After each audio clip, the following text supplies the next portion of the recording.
మన ప్రభు అయిన యేసుక్రీస్తు పరిశుద్ధ నామంలో ఈ వాక్యం ఉంటున్న ప్రతి వారికి ది ఫాదర్స్ ఫెలోషిప్ తరపున నా హృదయపూర్వకమైనటువంటి వందనాలు. దేవుని మిమ్మును దీవించునుగాక. సమూయేలు మొదటి గ్రంథము 17వ అధ్యాయము 47వ వచనం మధ్యలో మాట, యుద్ధము యెహోవాదే, యుద్ధము యెహోవాదే. చదివినటువంటి వాక్య భాగం మనం చాలా మార్లు వినే ఉంటాం, కానీ ప్రభు నేటి దినాన మనతో ముచ్చటిస్తున్నటువంటి అమూల్యమైనటువంటి వాక్కులను జాగరూకతలమై శ్రద్ధ భయభక్తులతో కొద్ది నిమిషాలు దైవ ధ్యానములో నిలిచి ఉందాం. ప్రభు యొక్క ప్రత్యేకమైనటువంటి అంశాన్ని మనం తెలుసుకొనగలుగుతాం. యుద్ధము యెహోవాదే. నేటి దినాన ఈ వాక్యం వింటున్నటువంటి మనం ప్రకటిస్తున్నప్పటికీ వింటూ ఉన్నప్పటికీ మనము చెప్పగలిగినటువంటి ఒక మాట, యుద్ధం యెహోవాది. దాని అర్థం, ఇక్కడ మేమేమి యుద్ధం చేయట్లేదు కదండి, ఇప్పుడు యుద్ధం యెహోవాదని ఎలాగ మేము చెప్పాలి అని అనుకోవచ్చు. మనం ప్రతిరోజు యుద్ధం చేస్తూనే ఉన్నాం. ఈ యుద్ధం శరీర సంబంధమైనటువంటి యుద్ధం కాదు, ఆత్మీయ యుద్ధం. అందుకే యోబు గ్రంథంలో మనం చూస్తాం, భూమి మీద నరుని కాలం యుద్ధకాలము కాదా? అవును, భూమి మీద నరుని కాలం యుద్ధకాలం. ఏ నరుడికి యుద్ధం? భక్తితో సత్యము కొరకు సాక్షులుగా నిలబడుతూ పవిత్రత కొరకు పరిశుద్ధత కొరకు ప్రతిష్ఠించుకొని దేవుని జీవ మార్గం నడిచేవారికే యుద్ధం. పాపపు భూయిష్టమైనటువంటి తుచ్చమైనటువంటి అభిలాష మార్గాలు నడిచేవారికి కాదు. వారికి ఎటువంటి యుద్ధాలు ఉండవు.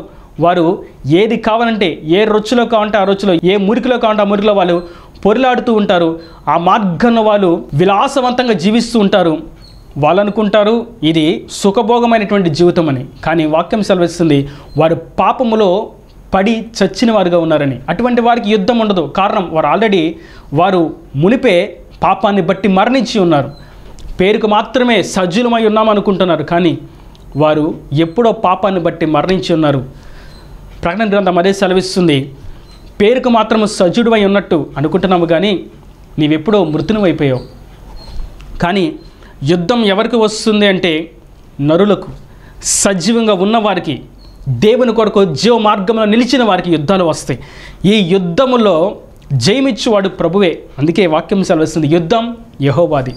కేవలం నిమిత్త మాత్రులను నేడు మీకు వాక్యాన్ని నేను సెలవిస్తున్నప్పటికీ ఈ స్థలంలో నిలబడడానికి నా శక్తి, నా జ్ఞానము, నా గొప్పతనం, నా యొక్క డబ్బు, నా యొక్క ధనము ఏది కానే కాదు. కేవలం యుద్ధం యెహోవాది. ఆయన నన్ను నిలబెట్టి ఉన్నాడు. దీనికి అయ్యేటువంటి ప్రతి కార్యం, ప్రతి మార్గాన్ని సఫలము చేసేది, ప్రాకారములు పలగొట్టువాడనేటువంటి నా ప్రభు ముందు వెళ్తూ ఉన్నాడు కనుక నేడి వాక్యాన్ని మీకు నేను ప్రకటించగలుగుతున్నాను. యుద్ధము యెహోవాది. నేడు మనం ఈ మాట చెప్పగలగాలి విశ్వాసంతో. ఈ జీవితం యెహోవాది. ఈ నా కను దృష్టి ఇది యెహోవాకి, నా వినికిడి నా యెహోవాకి, నా మాటలు నా యెహోవాకి, ఇవన్నీ నా దేవునికే. నా జీవితం, నా శ్వాస నిశ్వాస నా ప్రభువుకే. ఈ మాట మనం చెప్పగలగాలి. ఇక్కడ జరిగినటువంటి సన్నివేశాన్ని ఒకసారి మనం ధ్యానించినట్లయితే, యుద్ధము యెహోవాదే అనేటువంటి మాట బాలుడు అనేటువంటి దావీదు చెప్తున్నాడు. దావీదు గొర్రెలు కాసుకుంటూ ఉన్నాడు. చిన్నగా తన సితారాను వాయిస్తూ పాట పాడుతూ గొర్రెలను చూసుకుంటూ స్తుతిస్తూ ఉన్నాడు. ఈ లోపున గోలగోలుగా అల్లరగా జనాలు అటు ఇటు పరిగెడుతూ ఉన్నారు. ఏమైందో ఏంటో అని దగ్గరికి వెళ్ళి, అన్నయ్య, అక్క, ఎందుకు పరిగెడుతున్నారు? ఏమైంది? మీరు కలవరంగా ఉన్నారు అని అడిగితే, ఎంత గొప్ప విపత్తు నీకొక్కడికే తెలియదా? మన ఊరి మీదకి శత్రులు వస్తున్నారు. అవునా? మన సౌలు రాజు ఉన్నాడు కదా, అందరినీ సులువుగా ఓడిస్తాడు కదా. మన సౌలు రాజే భయపడిపోయి దాక్కున్నాడు కొట్లలో, బయటికి రావట్లేదు. ఆయనే భయపడిపోయాడు. 6 అడుగుల ఆజానుబాహుడు, పరాక్రమశాలి, కానీ ఆయనే భయపడిపోయాడు. ఇంకెవరు మనకి ధైర్యం ఇస్తారు అని కలవరపడుతూ దావీదుతో ఈ మాట చెప్పారు. దావీదు ఈ మాట విని అక్కడతో సద్దుమనగలేదు. మరలా ఇంకోళ్ళ దగ్గరికి వెళ్ళి సమస్య ఏంటి అని అన్నాడు. సమస్య ఏదనగా, ఫిలిస్తీయులు మన మీదకి యుద్ధానికి వస్తున్నారు. అది ఎప్పుడు జరిగేది? మన వాళ్ళు ఎప్పుడు ఓడిస్తూ ఉంటారు, దేవుడు మనకి జయమిస్తూ ఉన్నాడు. ఇప్పుడు ప్రత్యేకంగా వచ్చినటువంటి సమస్య ఏమిటి? దానిలో ఉన్నటువంటి ప్రత్యేకమైనటువంటి సమస్య ఏదనగా, ఫిలిస్తీయులు ఇంతకు ముందులాగా లేరు. వారి సైన్యాన్ని వారు పెంపొందించుకున్నారు. వారి బలాన్ని వారు ఎక్కువ చేసుకున్నారు. వారి ధైర్యం కొరకు గొల్యాతు అనేటువంటి ఒక శత్రుని మన కొరకు సిద్ధపరిచారు. వాడు మన రాజు అయినటువంటి సౌలు కంటే ఎత్తు. నువ్వు రాజున్నాడుగా సౌలు ఉన్నాడుగా అనుకుంటున్నావు. నీవు ఎవరిని బట్టి ధైర్యంగా ఉన్నావో, మన దేశం ఎవరిని బట్టి నెమ్మదిగా ఉందో, ఆ శక్తి కంటే, ఆ అధికారం కంటే, ఆ రాజు కంటే శత్రువు ఎత్తైనవాడు, బలమైనవాడు. ఆ మాట చెప్పి వాడు వెళ్ళిపోయారు. దావీదు అనుకున్నాడు, తండ్రి దగ్గరికి వెళ్ళాడు. నానా, అక్కడ మన అన్నయ్యలు యుద్ధానికి వెళ్ళారు కదా, ఒకసారి వెళ్ళొస్తాను నానా అన్నాడు. రే, నువ్వు పిల్లోడు, నీకెందుకు రా, బాలుడు, గొర్రెలు కాసుకెళ్ళి, నీకే పని చేత కదనే నీకు గొర్రెలు కొనిపించాను, వెళ్ళి కాచుకోపో, చక్కగా ఈ మేత వేస్తున్నాయా, చక్కగా ఆరోగ్యంగా ఉన్నాయా, జాగ్రత్త చూసుకోపో అని పంపించేశాడు. సరే, మా నాన్నతో పని అవ్వట్లేదని చిన్నగా గొర్రెల మందరైన చోటకి వచ్చేసి జాగ్రత్తగా వాళ్ళ అన్నయ్యల దగ్గరికి వెళ్ళాడు. వాళ్ళ అన్నయ్యలు యుద్ధరంగంలో ఉంటే ఆ ప్రాంతానికి వెళ్ళాడు. సరే, చూస్తూ ఉన్నాడు ఏం జరిగిద్దా ఏమిటా అని. మొత్తానికి దావీదు వాళ్ళ పెద్దన్నయ్య చూశాడు, ఏలియాబు. చూసి, రే, నువ్వెందుకు ఇక్కడికి వచ్చావు, నీ వయసు ఎంత, నీ చేసే పనులేంటి, అసలు నాన్న నీకు అప్పగించిన పనిని ఏం చేసావు, నువ్వు గొర్రెలని ఎక్కడ పడేసి వచ్చావు, క్రూర జంతువుకి అప్పగించేసి వచ్చేసావా, ఏ పని చేతగాని వాడవనే ఆ గొర్రెలు అప్పగించింది, వాటిని కూడా పక్కన పడేసి ఇప్పుడు నువ్వు ఇక్కడంతా విడ్డూరం చూడడానికి వచ్చావా, ఏం జరుగుతుందని ఇక్కడ మేమందరం భయంతో ఉంటే అని దావీదును గద్దించాడు. దావీదు మరి చిన్నవాడు కదా, ఏలియాబేమో ఎత్తైనవాడు, పెద్దవాడు, పెద్దన్నయ్య. మరలా దావీదు చిన్నవాడుగా, అన్నయ్య నేనేమన్నా చెప్పాను అన్నయ్య, అసలు నేనేమన్నదిగా అన్నయ్య, వెళ్ళిపోతున్నాను అని చెప్పి దావీదు వెళ్ళిపోయాడు. సరే, నాన్న దగ్గర అవ్వలేదు. సరే, వాళ్ళ అన్నయ్యలన్నా అర్థం చేసుకుంటారంటే వాళ్ళ అన్నయ్యలు కూడా అర్థం చేసుకోలేదు. సరే, మొత్తానికి ఎన్ని కాదు, రాజు దగ్గరికి వెళ్దామని రాజు దగ్గరికి వెళ్ళాడు. మొత్తానికి రాజు దగ్గర మరి సాధారణంగా రాదుగా, అర్హత మాట్లాడడానికి, నడవడానికి, పలకరించడానికి చుట్టూ చాలా సైన్యం ఉంది. దావీదు ఆ ఎంట్రన్స్కి వచ్చాడు, గేట్ దగ్గరికి. అక్కడ ఉన్న వాళ్ళందరూ చూసి, రే దావీదు, ఇప్పుడు ఎందుకు వచ్చావు నువ్వు, సౌలు బాగానే ఉన్నాడు మా రాజు, ఆయనకి ఇంకా ఏం దురాత్మ పట్ల, ఇప్పుడు ఎందుకు వచ్చావు అన్నాడు. ఏమండి, సార్తో ఒకసారి మాట్లాడతాను సార్, పంపించండి అన్నాడు. వాళ్ళు అంటారు, రాజు సెలవీయకుండా, రాజు ఆజ్ఞ లేకుండా ఎవ్వరు కూడా లోపలికి వెళ్ళకూడదు, నీలాంటి పిల్లలు బొడ్డోళ్ళు లోపలికి అసలు రాకూడదని చెప్పి పంపించేద్దామని మాట్లాడుతూ ఉన్నారు. ఈ సంభాషణ అంతా కొంచెం దావీదు మాత్రం ఊరికే ఉండాలి. ఈసారి ఒక్కసారి పంపించండి, సార్తో ఒకసారి మాట్లాడతా, రాజుగారితో ఒకసారి మాట్లాడతానన్నాడు. ఈ గోలగోలగా హడావుడిగా ఉన్నటువంటి శబ్దాలని సౌలు చెవిని బండి లోపల నుంచి అంటున్నాడు, రే ఏంటి ఆ గోల అన్నాడు. సార్, దావీదు సార్, బొడ్డోడు వచ్చాడు, మళ్ళీ మీకు బాగానే ఉందని పంపించేస్తున్నాను, మీకు దయ్యం పట్టినప్పుడే కదా అడు కావాలి, ఇప్పుడు మీకు దయ్యం పట్ల మీరు బాగున్నారు కదా, అసలే సమస్యల వలయంలో ఉన్నారు, గొల్లియతను గురించి చింతిస్తూ ఉన్నారు, ఏడుస్తూ ఉన్నారు, కచ్చిపులు తడిసిపోతూ ఉన్నాయి, మీరు చూస్తూ బాధపడుతున్నారు, మిమ్మల్ని బాధ చూడలేక మేము ఎవరిని రానివ్వట్లేదు లోపలికి, ఈ బొడ్డోడేమో లోపలికి వస్తానంటున్నాడు. సౌలు అన్నాడు, సరే అన్ని లోపలికి రానివ్వండి అన్నాడు. మొత్తానికి దావీదు లోపలికి వచ్చాడు. రాజా, ఒక చిన్న విషయం. చెప్పమ్మా. మరే యుద్ధం జరుగుతుందంట కదా, నేను వెళ్ళి యుద్ధం చేస్తా అన్నాడు. సౌలు ఆశ్చర్యపోయాడు. రే, నీ వయసు ఎంత, నీ ఎత్తు ఎంత, నీ జ్ఞానం ఎంత, శత్రువుని చూసావు నువ్వు ఎప్పుడైనా? చూడలేదు సార్. మరి చూడకుండా ఎలా మాట్లాడుతున్నావు? శత్రువు ఎంత ఉంటాడు తెలుసా? నాకంటే ఎత్తు ఉంటాడు. వాడు చాలా బలవంతుడు. వాడు నడుస్తూ ఉంటే వాడి కత్తి 4-5 మోసుకుంటూ వస్తున్నారు. వారిని ఒక ప్రక్క నడుస్తూ ఉంటే ఇటు పక్కన బల్యాన్ని ఒక 5 మోసుకుంటూ వస్తున్నారు. వాడు మోసే కత్తినే 5 మోసుకుని వస్తున్నారు, వాడు మోసే బల్లెనే 5 మోసుకుని వస్తున్నారంటే వాడు ఎంత బలాఢ్యుడై ఉంటాడు. నువ్వు చూస్తే చిన్నోడివి, నీ వల్ల జరగదు, నువ్వు ఎక్కువ ఆలోచిస్తున్నావు దావీదు, వెళ్ళిపో. ఈలోపు దావీదు అన్నాడు, అయ్యా ఒక చిన్న విషయం. మరే ఒకసారి నేను గొర్రెలు కాసుకుంటూ ఉంటే ఎలుగు పంటే నా గొర్రెల మీదకి నా మీదకి ఎగబడింది. అప్పుడు నేనేం చేశానంటే దాని మీద పడి దాన్ని చంపేశాను. అవునా, అంత పని చేసావా అన్నాడు సౌలు.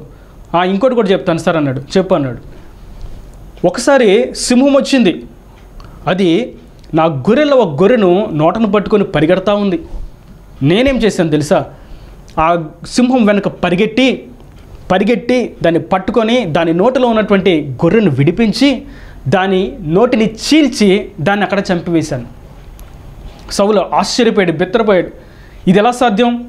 నువ్వు చూస్తే ఎంత ఉన్నావు, సింహం నీకంటే ఎత్తుండిద్ది, ఎలుగుబట్టి నీకంటే ఎత్తుండిద్ది, నువ్వెలా ఓడించగలిగావు? సరేలే ఏదో చెప్తున్నట్టున్నావు కానీ ఇవన్నీ యుద్ధంలోకి సరిపోవు, ఇంటికి వెళ్ళిపో అన్నాడు. అప్పుడు దావీదు ఒక మంచి మాట అన్నాడు. రాజా, నేను అల్పుడినే, నేను బాలుడినే, నేను చిన్నవాడనే, కానీ యెహోవా ఒక వ్యక్తికి తోడుగా ఉంటే ఏది అసాధ్యము అని అన్నాడు. ఆ మాట చాలా ఆలోచింపజేసింది సౌలుని. నిజమే, యెహోవా ఒక వ్యక్తికి తోడుగా ఉంటే ఏది అసాధ్యం, సమస్తమును సాధ్యమే. ఇదే మాట తన కుమారుడు అంటాడు, యోనాతాను, సౌలు కుమారుడు. గొప్పవారి చేతనైనను కొద్దివారి చేతనైనను కార్యము చేయట యెహోవాకు అల్పమా, ఆయనకు అసాధ్యమా? మనం కొద్ది మంది ఉన్నా సరే యుద్ధంలో జయమిస్తాడు డాడీ అని ఎప్పుడో ఫిలిస్తీన్లతో యుద్ధం చేసేటప్పుడు యోనాతాను సౌలుతో అన్నాడు ఆ మాట ఇప్పుడు మరలా దావీదు నోట వినబడింది. సౌలు అన్నాడు, నిజమే దావీదు, నువ్వు చిన్నోడవే కానీ నీకోసం పర్మిషన్ ఇస్తున్నాను, ఒకసారి నువ్వు ప్రయత్నించు అని అనుకొని అరే భటుని పిలిచారు, అరే దావీదుకి యుద్ధ వస్త్రాలు వేయండి అన్నాడు. గదిలో తీసుకెళ్ళారు. దావీదు అనుకున్నాడు యుద్ధంలోకి వెళ్ళేటప్పుడు మేకప్లు వేస్తారేమో. మేకప్లు కాదు, లోపల ఉండేది మేకప్ సెట్ కాదు. కొన్ని చోట్ల మనం చూస్తూ ఉంటాం, దేవుని సత్యసాక్షులుగా నిలబడి శరీర సంబంధమైనటువంటి అలంకరణలతో నిలబడుతూ ఉంటారు. వారిని చూస్తే యుద్ధానికి నిలబడిన వారిగా కనిపించరు. అందాన్ని చూపించుకోవడానికి, వారి యొక్క ధనాన్ని చూపించుకోవడానికి, వాళ్ళ యొక్క విలాసవంతమైనటువంటి జీవితాన్ని చూపించుకోవడానికి నిలబడిన వారుగా ఉంటారు. కానీ ఇక్కడ దావీదు యుద్ధ వస్త్రాలను ధరింపచేయబడ్డానికి గదిలోకి తీసుకెళ్ళబడ్డాడు. వారు కాళ్ళకు చేతులకు ఆ ఇనుముతో చేయబడినటువంటి వస్త్రాలను ఒక్కొక్కటి తొడుగుతూ ఉంటే ఆ దావీదు అసలే బాలుడు, చిన్నవాడు, అవి వేస్తామంటే ఒక్కొక్క అడుగు కిందకి దిగుతూ ఉన్నాడు. తనకి దట్టి వేశారు, కట్టారు. మొత్తం ఆ యుద్ధ వస్త్రాలన్నీ అలంకరించేసరికి దావీదు ఎంతున్నాడు కాస్త ఇక్కడ దిగిపోయాడు, ఎంతున్నాడు కాస్త ఇంత దిగిపోయాడు. సరే పైన శిరస్త్రానం కూడా పెట్టాలి కదా, నీకు శిరస్త్రానం పెట్టేసరికి దావీదు అలా అమాంతం కొప్పుకూలిపోయాడు. అంటాడు దావీదు, సార్ నాకు ఇవన్నీ వాడుకలేవు, నేను ఇవన్నీ మోయలేను, తీసేయండి దయచేసి అన్నాడు. చుట్టూ ఉన్న వాళ్ళు అంటారు, అరే నీ యుద్ధ వస్త్రాలే నువ్వు మోయలేనుడివి, గొల్లియత్ ఏం యుద్ధం చేస్తావు నువ్వు అని దావీదుని అపహాస్యం చేశారు. ప్రతి చోట దావీదుకి అపహాస్యమే. దేవుని కొరకు సాక్షిగా నిలబడి దేవుని నామానికి మహిమ తీసుకొద్దామని చెప్పి ప్రయత్నం చేస్తూ ఉంటే ప్రతి ఓరు అవమానించేవారే. తండ్రి కానీ, అన్నలు కానీ, రాజు కానీ, జనులు కానీ, ఇప్పుడు వీళ్ళు కానీ, ప్రతి ఓళ్ళు మొత్తానికి మీరేమన్నా అనుకోండి సార్, నాకు అలవాట్లేదు, తీసేయండి. మొత్తాన్ని తీశారు. సార్ వీడికి ఇవన్నీ వద్దంట, సర్లే ఎట్టగొట్టా వెళ్ళని. మొత్తానికి దావీదు యుద్ధరంగానికి వెళ్ళేటప్పుడు ఆ ఏటివాగు దగ్గరికి వెళ్ళి ఆ పారే నీళ్ళ దగ్గర గులకరాలను తీసుకుని వచ్చాడు. వచ్చి వాటిని సిద్ధపరుచుకున్నాడు. యథావిధిగా ప్రతిరోజు పొద్దున్నే వస్తాడు వీడు గొల్లియత్ గాడు. వాడు వచ్చి, రే ఇజ్రాయిలీలారా, అసలు మీరు ఇంకా బ్రతికే ఉన్నారా? మిమ్మల్ని నేను నలిపినట్టు నలిపి వేస్తాను, మిమ్మల్ని అందరినీ హతులు చేసేస్తాను, మిమ్మల్ని తుత్తునీళ్ళు చేసేస్తాను, మిమ్మల్ని నా బానిసలుగా చేసుకుంటాను, మీ దేవుడు మిమ్మల్ని ఎలా విడిపిస్తారో చూస్తాను అని రోజు పొద్దున్నే వచ్చి కోడిగూకి ముందే జనాల్ని లేపుతూ ఉంటాడు. సరే మొత్తానికి ఆ రోజు కూడా వచ్చాడు, 41వ రోజు. 40 రోజులు రోజు వచ్చి ఇజ్రాయిల్ని లేపుతా వాళ్ళని భయపెడతా ఉన్నాడు. జనులందరూ భయపడిపోతూ ఉన్నారు. 41వ రోజు వచ్చింది, ఆడు యథావిధిగా వచ్చాడు. ఈసారి జనులందరూ గుమిగూడారు. ఏమంటే గొల్లియత్ గారు, మా వైపు నుంచి ఒకరిని పంపిస్తున్నాము యుద్ధానికి అన్నాడు. గొల్లియత్ అంటాడు, ఏడి ఎక్కడున్నాడు, ఎవరిని పంపించారు అని అంటుంటే, సరిగా చూడండి అంటున్నాడు. జనులందరూ అరుస్తున్నారు. గొల్లియత్ చుట్టూ చూస్తున్నాడు, ఎక్కడ కనిపించట్లేదు. ఎదురుగా చూడండి సార్, మీ ఎదురుగా ఉన్నాడని చెప్పేసి ఇజ్రాయిల్ అందరూ అంటూ ఉన్నారు. సరే మొత్తానికి ఎటు చూశాడు. చూస్తే అక్కడ ఉన్నాడు దావీదు. రే రాజు సౌలు, మీకు అసలు బుద్ధి జ్ఞానం ఏమైనా ఉందా? నాలాంటి ఎత్తైన బలమైనటువంటి పరాక్రమశాలతో యుద్ధం చేయడానికి చిన్నపిల్లని పంపించారు. ఏమనుకుంటున్నారు మీరు? మంచి యుద్ధం చేసే వాళ్ళు ఎవరు లేరా? మీరందరూ చేతులు కట్టుకొని ఉన్నారా అని చెప్పి వాళ్ళ మీద అపహాస్యం చేస్తున్నారు గొల్లియత్. దావీదు అంటాడు, రే యుద్ధం యెహోవాది, నీతో యుద్ధము చేయవాడను నేను కాదు, నా పక్షమున ఉన్న నా దేవుడైనటువంటి యెహోవానే నీతో యుద్ధము చేస్తున్నాడు.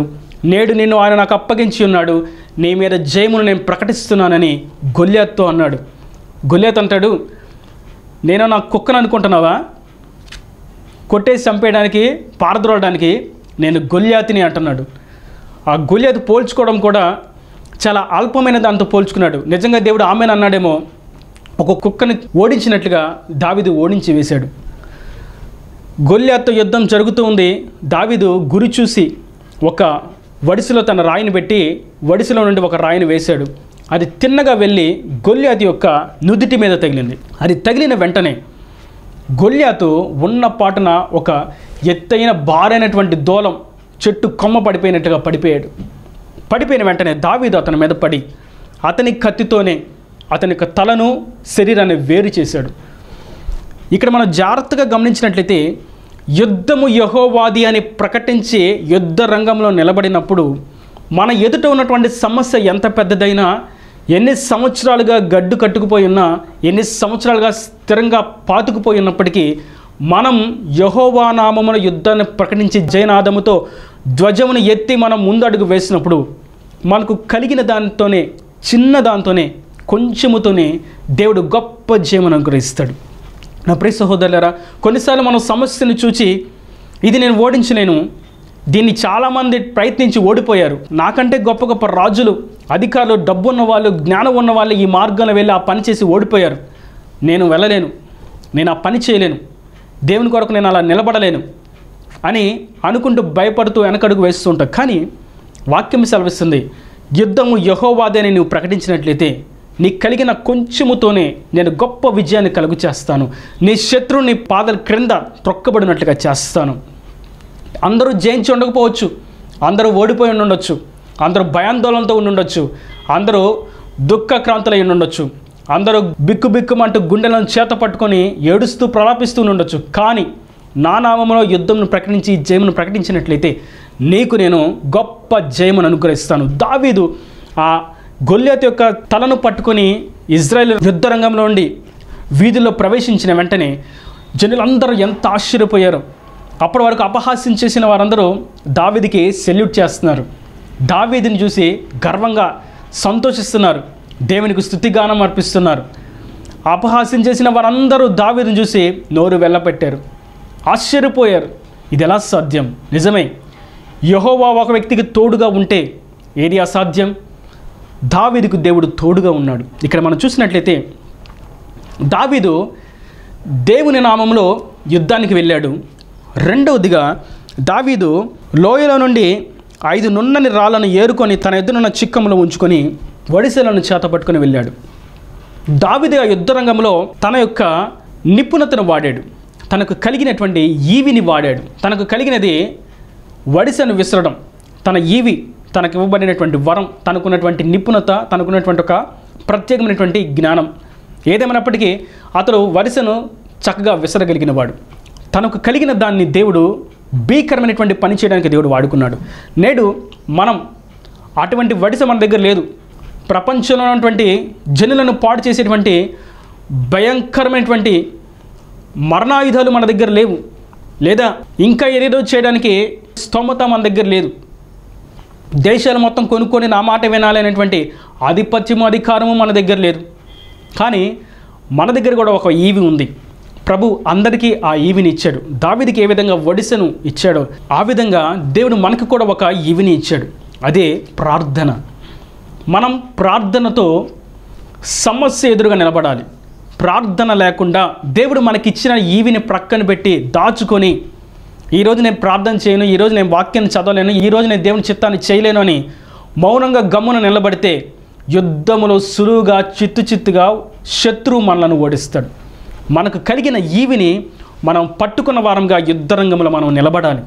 అప్పుడు మాత్రమే దేవుడు మనకు జయమిస్తాడు. మరియు ఇక్కడ యుద్ధములో దావీదు తన ప్రార్థనను దేవునికి కృతజ్ఞతాపూర్వకంగా చేశాడు. ఒకటి.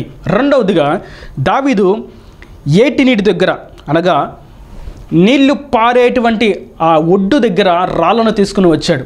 ఆ పారేటువంటి నీళ్లు పరిశుద్ధాత్మక నింపుదలకు సాదృశ్యం. అనగా దేవుని యొక్క సింహాసనం ఎద్దు నుండి ఒక జీవనది వెళుతూ ఉంది, ప్రవహిస్తూ ఉంది. సకల జీవరాశులు ఆ నీటిని త్రాగి సంతోషంగా, ఆనందంగా, సజీవంగా ఉన్నాయి. హెచ్కేల్తో అంటాడు, ఈ నది ఎక్కడ పారునో అక్కడ సమస్తమును బ్రతుకును. ఇది జీవం కలిగించేటువంటి జీవనది. హెచ్కేల్తో అంటాడు, నీవు మోకాళ్ళ లోతుకి, గిలకల లోతుకి, మొలల లోతుకి, మెడలోతుకి కాదు, నీవు పరిశుద్ధాత్మను తేలియాడాలి. దావీదు ఆ పారేటువంటి నీటి దగ్గర రాళ్ళను తీసుకుని వచ్చాడు. దాని అర్థం పరిశుద్ధాత్మ అనుభవంలో మనం నడవాలి. పరిశుద్ధాత్మతో నింపబడి మనం ప్రార్థన చేయాలి. పరిశుద్ధాత్మ లేకుండా మనం చేసేటువంటి ప్రార్థన 4 గోడల మధ్య ఉన్నట్లుగానే శక్తిహీనంగానే ఉంటుంది. అయితే మనం పరిశుద్ధాత్మను పొందుకున్నప్పుడు మనం ఉచ్చరింపన సఖ్యముగానే మూలుగులతో కృతజ్ఞతాపూర్వకంగా దేవుని స్తుతిస్తూ మన బాధలను భారాన్ని ఆయన మీద వేసి విశ్వాసంతో సడలక నిరీక్షణతో ఆయనను బట్టి ధైర్యం తెచ్చుకొని ముందడుగు వేస్తున్నప్పుడు ఆయన మనకి ఇచ్చేటువంటి భీకరమైనటువంటి జయం దావీదుకి ఇచ్చినట్లుగానే ఉంటుంది. మనం ప్రార్థన చేయాలి. దేవుడు మనకి ఇచ్చినటువంటి ఈవిని మనం ఉపయోగించాలి. రెండోదిగా పరిశుద్ధాత్మలో మనం ప్రార్థన చేయాలి. ఇలా మనం చేస్తూ మనకు కలిగిన ఈవిని సరిగ్గా చిన్నదే అయినప్పటికీ మనం విసిరినప్పుడు ఆ రాయి అనగా మనకు ఇవ్వబడినటువంటి అవకాశం, ఆ అవకాశాన్ని మనం వినియోగించినప్పుడు మనం గొప్ప భీకరమైనటువంటి జయాన్ని చూస్తాం. అన్ని రాళ్ళు వాడవసరంలా, చిన్నది మొట్టమొదటి చాలు. కన్నిటి ప్రార్థన చేసే వారి యొక్క జీవితంలో ఇటువంటి భీకరమైనటువంటి కార్యాలు జరిగించుటకు దేవుడు సమర్థుడు, శక్తి కలిగిన వాడు. దావీదు అక్కడ అంటాడు ఈ 47వ వచనంలో మనం ఒకసారి పూర్తిగా చదివినట్లయితే, అప్పుడు యెహోవా కత్తి చేతును ఈటి చేతును రక్షించువాడు కాడని ఈ దండు వారందరూ తెలుసుకొందురు, యుద్ధము యెహోవాదే, ఆయన మిమ్మును మా చేతికి అప్పగించినని చెప్పాను. ఆ ఫిలిస్తీన్తో అంటున్నాడు, గొలియాత్ మా దేవుడు కత్తులున్నోళ్ళతో దేహదార్జ్యం బలం ఉన్నోళ్ళతోనే జయమిస్తారనుకుంటున్నావా? వీటిలతో చిన్న స్ఫటికం చేత కూల్చేసేటువంటి మరణాయుధాలతో జయం అనుగ్రహిస్తారనుకుంటున్నావా? లేదు. నా దేవుడు జయం ఇవ్వాలి అనుకుంటే అది చిన్న అణువైన గొప్ప జయం మాకు కలుగుతుంది. ఇదిగో నీ ఎదుట నిలబడినటువంటి నేను చిన్నవాడినే, నీ ఎదుటకు వచ్చినటువంటి నేను చాలా అల్పుడనే, తృణీకరింపబడిన వాడినే, ఎన్నిక లేని వాడినే. నా దగ్గర ఉన్న రాయి కూడా చాలా అల్పమైనదే, చాలా సులువుగా చౌకగా అందరికీ సులువుగా దొరికేది. కానీ యెహోవా ఒక వ్యక్తికి తోడుగా ఉంటే జయం ఎలా ఇస్తాడో అనేది నా ద్వారా దేవుడు చూపించబోతున్నాడు. యెహోవా ఒక వ్యక్తికి తోడుగా ఉంటే అతడు చేసేటువంటి ప్రయత్నంలో ఏ విధంగా జయము చూస్తాడన్న సంగతి నేడు ఆయన తెలియపరచబోతూ ఉన్నాడు.